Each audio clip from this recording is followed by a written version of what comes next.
Hey all, Joe here from Vintage Welder Works, giving you a quick down and dirty on what to look for if you're out searching for a used Lincoln Idealarc 250 arc welder. So a lot of times you're going to find these things. It's been my experience, guys are getting old, they're selling them, or young folks are selling their granddad's tools. A lot of times folks will say they don't have the power to run it, and it ran the good last time they used it. 100 years ago, or you'll get all kinds of weird excuses. No one will say, yeah, it runs fine, and come over and turn it on. If you do get that, that's outstanding. So a couple quick things to look for. If you're in a position where they cannot turn the machine on and you can't run it and weld it. So a couple things you walk up on, see if the on and off switch works. Okay, this one here, this machine I just found, on and off switch is locked up.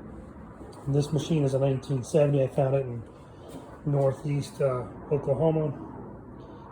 Not in too bad a shape. You want to check the polarity adjustment switch right here. So this one here, completely frozen. You don't want to force these things because vast majority of the time, with a little effort, you can clean them up and get them functioning like new.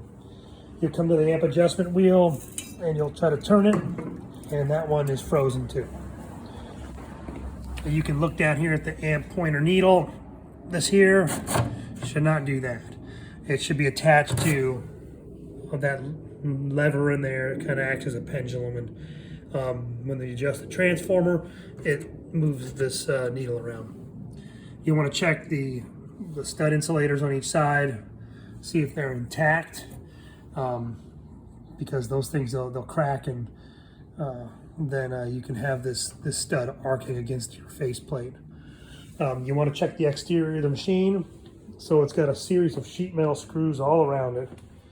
And why would you want to check that? Well, if they're missing, or they look like they've been taken out and put back in a lot, that means the machine's been cracked open a number of times, and you're at that point you could be weary of what folks were doing to it. So some things you're gonna have to do pretty much on every one of these machines you're gonna find. You're gonna end up cleaning out the polarity adjustment mechanism, so the lid's gonna have to come off.